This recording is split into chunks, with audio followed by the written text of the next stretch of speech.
Yo, what is good, Ice Gang? Iceman here, and today we got a reaction video, and what we're gonna be reacting to is U.S. just abandoned Ukraine.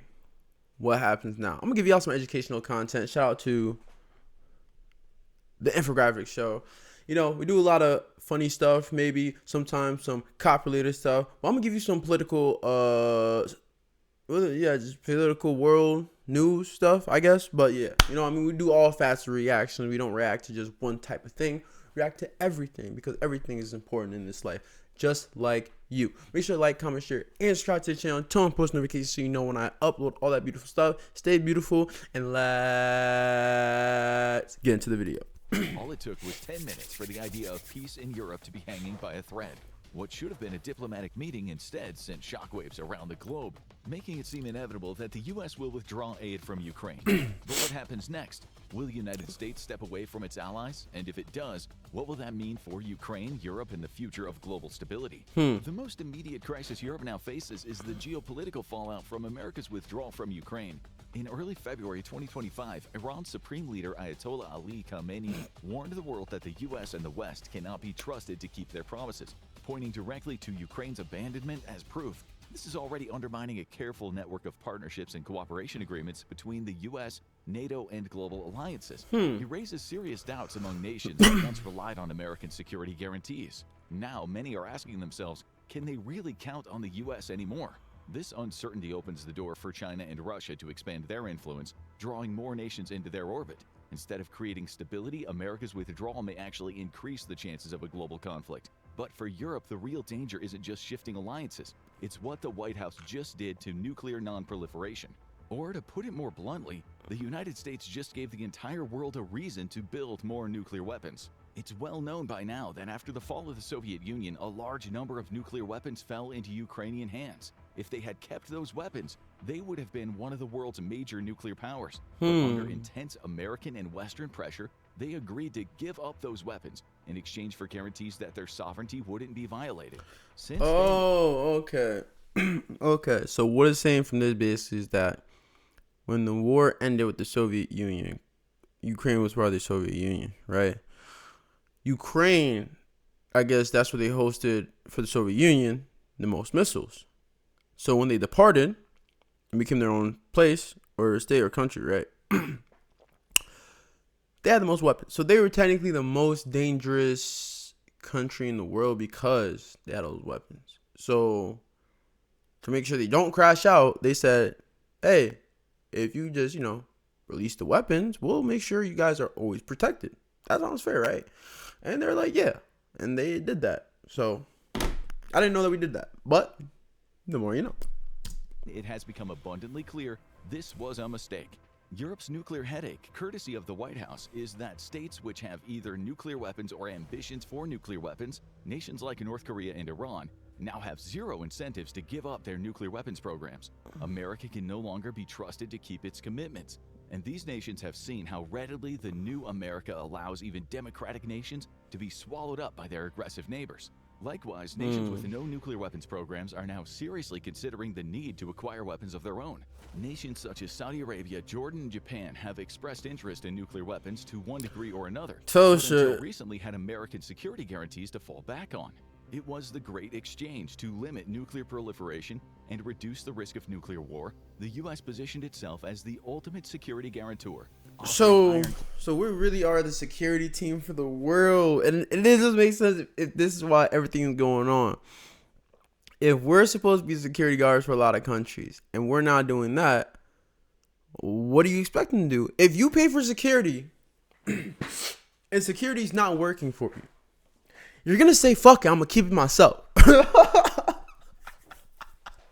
If security's not working for you, you're gonna eventually say, you know what, fuck, I'm gonna keep one on me. I'm gonna just keep one myself. I'm gonna just be ready.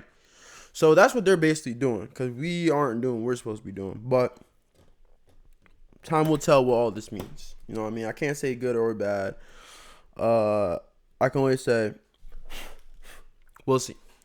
Clad assurances to its allies, yet just 45 days into the new administration, the U.S. abandoned its commitments, proving just how quickly those guarantees can disappear.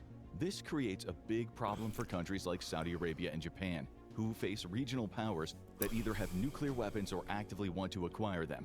At the moment, Japan is a firm ally of the US, but there's no guarantee that the new administration will not change its mind on this nearly century-long alliance when it's no longer convenient for the White House. Even worse, the White House's willingness to court and even side with aggressive dictators who invade their neighbors sends a chilling message to US allies. For Japan, the implications are especially dire. With China's growing imperial ambitions and its push to dominate the Pacific, Japan now faces the terrifying prospect of standing alone against a rising superpower. Yeah, Europe, when you put the graphic like that, it does look crazy because they all just start trying to take over Japan. It's over for them, nigga. Proliferation has just Over for magnified them, nigga. overnight. But closer to home, a more immediate question looms. Can they really hold off Russian forces in Ukraine without U.S. support? Trump claims that the U.S. has given $350 billion in aid to Ukraine, but the numbers don't add up. The State Department itself says that the U.S. has given $182.8 billion. However, independent sources such as the Kiel Institute place the figure of actual military hardware and military financial assistance closer to $119.7 billion. The $182 billion figure is inflated by the budget appropriated for training missions for U.S. personnel in Europe, and the vast majority of the real figure is simply the value of the equipment sent to Ukraine, with the U.S. buying modern replacements.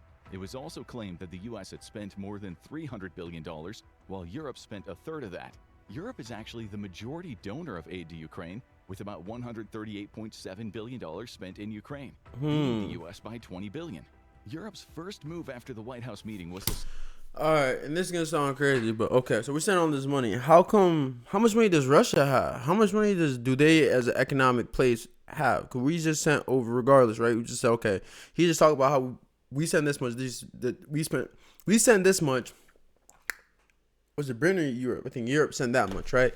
Altogether, that's still like $200 billion something dollars. What are they doing with the money? What is the money going towards? What are they buying with the money? How much does it cost to win a war? Because you put all this money in to win the war, right? So how much does it cost to win a war? And where are we getting the money from? Where is Europe getting the money from? Aren't we in debt? So there's a lot of more questions to be asked besides looking at just like this, right? But let's just keep going. Send President Zelensky a steady stream of support via social media and traditional media. These, however, have a very thoughts and prayers vibe to them, unless Europe gets serious about Ukraine aid. The question is, can Europe get serious? And just how much can it do if it does? In early March 2025, European leaders gathered in London for a summit to decide their next steps. The likely focus was either finding a way to appease the US or at least securing new security guarantees in case of a ceasefire. But even before the issue of military aid comes into play, Europe is already scrambling for solutions, trying to prevent an even greater disaster from unfolding.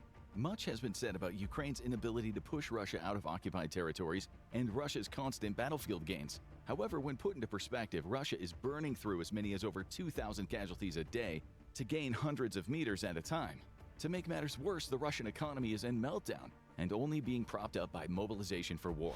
And that's what I'm saying. So I'm gotta do both sides because I hate watching videos, right, guys? And the videos try to make it one-sided video, like one-sided. So I don't like that. I like both side party videos because it's hard to really get the full aspect of something if you're not getting the full truth of something, right? So but yeah, look at this. Russia's economy is going down, losing 2,000 people a day. Can they really win this the way they're going?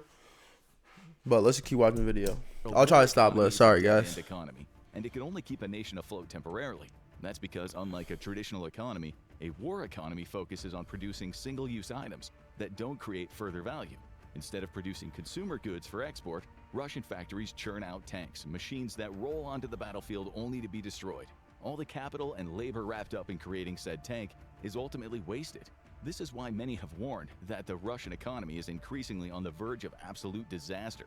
It's also why Putin is actually incentivized to continue fighting until he accomplishes one of two things. Either take enough of Ukraine to plunder it economically, or fight it long enough to score some economic concessions, such as the lifting of sanctions. Either condition will cushion the inevitable economic crash that'll come the day Russian guns stop firing. Given Russia's incredibly precarious situation... So they basically are hoping that they beat Ukraine economically, make them destroy themselves within by spending so much money to keep up with them, even though they know they're going to crash or get sanctions. So either way, Putin knows Russia is going to economically crash. It's about how long can he keep it from happening? That's what he's on. So that's what it looks like, at least. It begs the question why the White House would suddenly seemingly make every effort to help them avoid the same collapse that led to the end of the Cold War. And for Europe, it creates a nightmare security scenario as Russia is rewarded for its aggression and cushioned from the worst consequences of its 3-year invasion. The cold, hard reality is that without the United States military, Europe is unlikely to be able to deter a fully mobilized Russian military from further aggression. Per one estimate, the EU would need an additional 300,000 troops and over $200 billion in spending just to keep Russia in check if the US were to fully pull out of Europe. The problem for Europe in keeping Ukraine in the fight is more of a matter of industry than money. Together, Europe can more than match the American economy, but what it's seriously lacking is a defense industry. This is a problem shared by all Western nations, including the United States, who after the end of the Cold War shuttered the vast majority of its defense manufacturers as governments The ones that were public. turned away from defense spending. Russia's winning hand was to store away massive amounts of weapons it had produced and used during the Cold War, even if it's old. It's hard to argue with the fact that it's kept Russia in a fight where it's experienced catastrophic levels of losses. Europe, however, has never built up the same deep reserves. President Trump isn't wrong when he says that Europe has been too willing to outsource its security to the US, but that's only part of the story. For decades, American policymakers actively encouraged a weaker Europe, one that would remain dependent on US military support. After all, a strong Europe has historically had a bad habit of turning on itself, treating And this is why history is so crazy. Because certain things are always bound to repeat itself, because whether that's from history within the country itself, the history of the people that's been running it within the country, or just traditions that have been there for centuries, millenniums, So it's just kind of funny they brought that up. Because that's most like what happened if you make one country strong in that little sector. Look how many countries that's there. If you make one country stronger, other ones are gonna be jealous, and that's just how that shit goes. Like, oh, why do they think they're more powerful? And then civil war. Well, not even civil war, because that's what happens with inside the country, but world war. There you go. war like a continental pastime. Keeping Europe reliant on the US didn't just prevent internal conflict, it also gave America enormous leverage over its allies. So while Europe bears responsibility for its military weaknesses, the US does too. Yeah, despite facts. the White House's recent condemnations. It was America who lent its political support to politicians that were against rearmament for decades. At the moment, Europe relies heavily on overseas defense manufacturers, primarily the US, South Korea, Turkey, and Israel. Yet for all 4 countries, defense manufacturers are already facing massive backlogs and waiting lists that are years long for a lot of high-end items such as Patriot air defense batteries. Europe has invested in expanding its defense industry, but this has proven politically difficult and it still isn't enough. The biggest problem to date for Europe and the United States is uncertainty. Defense manufacturers are hesitant to open new plants without assurances of multi-year purchase contracts. Yep. That's because it's very expensive to build a new factory, train workers, and source raw materials, a process that can take over a year or more. This massive investment in capital and time means that a defense contractor needs assurances that it will all be worth it, with assurances of multi-year spending contracts from governments. This is Money. Money. Money.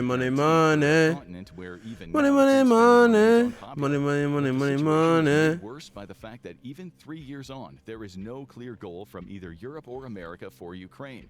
For years, President Biden carefully avoided saying outright that the goal of U.S. aid to Ukraine was Russia's defeat. Now with President Trump in office, the situation has shifted even further. Europe likewise has followed suit, with no clear end goal for the conflict from the continent. This means that a defense manufacturer must consider that contracts may come haltingly and end suddenly due to changing political winds, ultimately making expansion of production capabilities an economic loss. This means that Europe has routinely fallen short on promises to Ukraine, such as increasing artillery shell production to 1 million rounds a year as promised in March 2023. It took until only recently for Europe to achieve this goal, and yet this still isn't enough. What? Russia is estimated to be producing 4.5 million artillery shells a year and has been doing this for the What? last 2 years. It's bewildering how Russia, a nation with a fraction the economy of either the EU or the US, is so significantly outpacing Western military production. But it all comes down to a perception on the nature of war. And if Europe doesn't change its perception, Bro, I have a theory, and this might be a crazy theory. I think these niggas is really going broke on war. And when I mean going broke on war, I think they're taking loans out. Any money they have, they're spending it. Any money the people from the countries make, they're spending it. They're not. There's no. Because they explained it earlier. They're just spending money they don't have essentially because they're gonna crash. So I think they're really out here saying, "Fuck all this. We need Ukraine. We're gonna go in debt. We're gonna lose. Financially, we'll lose. Financially, we'll lose. But the war will win." That's their mindset. Financially, we're gonna lose this. This is gonna make us probably have the worst financial loss ever. But we'll win the war. And I think that's their mindset, which is crazy. It's doomed to a future where Russia wins in Ukraine and is posed to strike even deeper into Europe. For Russia, the Ukraine conflict has become an existential one. Losing in Ukraine represents a threat to Vladimir Putin's regime, and thus by proxy to the Russian Federation. Putin is well aware of how the war in Afghanistan directly contributed to the collapse of the USSR, and is wary of how such a similar disaster would spell the end for himself as well.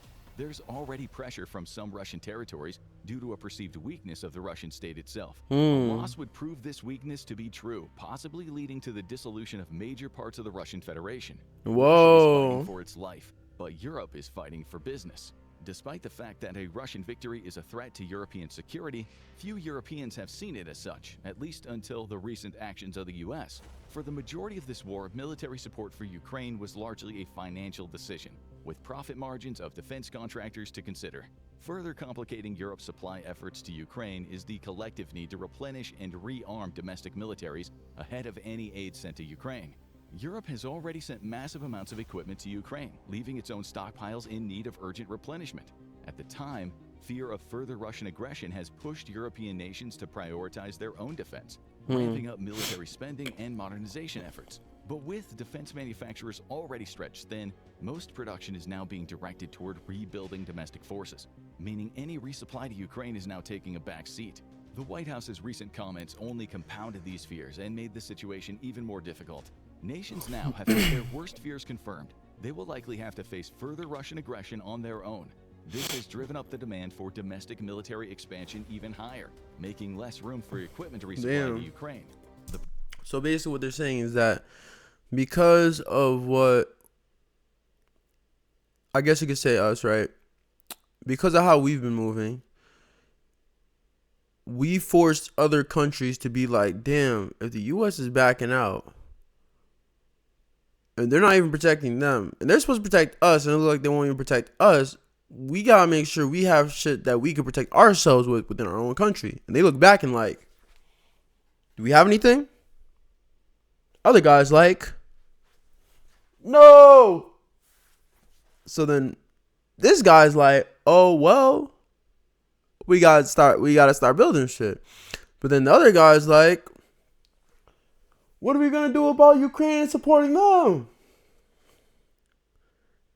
And this guy's like, well, because yeah, it can't happen. You know, if the situation is really, yo, we have to fend for ourselves at one point. If Ukraine gets taken over by Russia, we have to make sure we have the stuff to defend ourselves, because what they're basically is theorizing in this is that Russia is planning a slow but steady takeover of all the European nations right over there. But it starts with Ukraine, then they build up. But I don't know how that can happen if they, after this war, they're financially crashed. But I don't know. But that's what they're saying. However, is self-inflicted.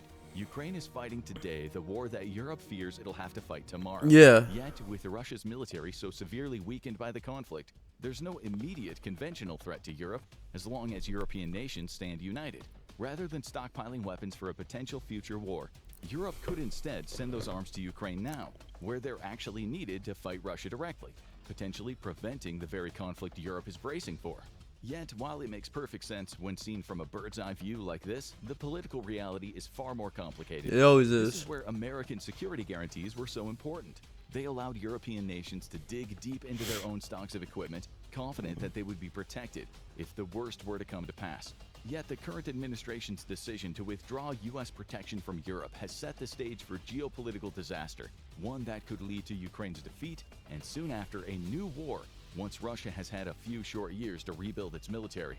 Ultimately, the truth is Russia can't stop fighting now, Its economy is entirely too dependent on continued conflict. Yeah, see? And now Europe faces two choices: agree to a ceasefire and immediately lift all sanctions, or agree to a ceasefire without lifting of sanctions.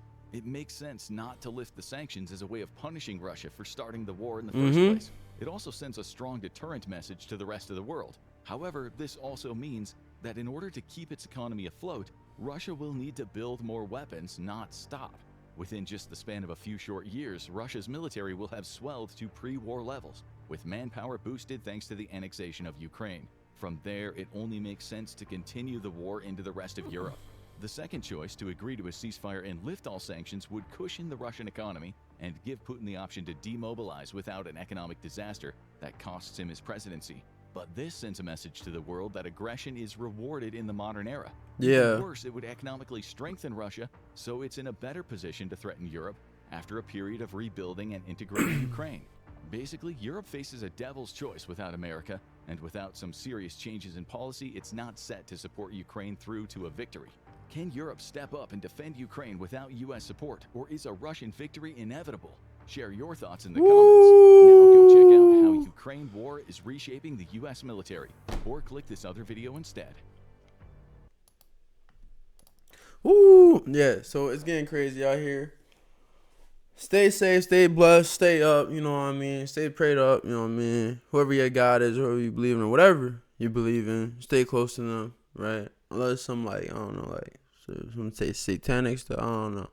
I'm not really into the devilly hoo-ha shit. You know what I mean? But yeah. Comment down below what you guys think, where we are at politically, economically, socially, worldly, everythingly. You know what I mean? So, because everything's getting crazy, everything's getting, I wouldn't say scary, but things can get scary. So I'll say that. But yeah, if you made it to the end of the video, I appreciate every single one of y'all. I love y'all. Stay blessed, stay beautiful, and I'll see y'all on the next one, man. I'll see y'all on the next one. So, Ice Gang, Iceman, out.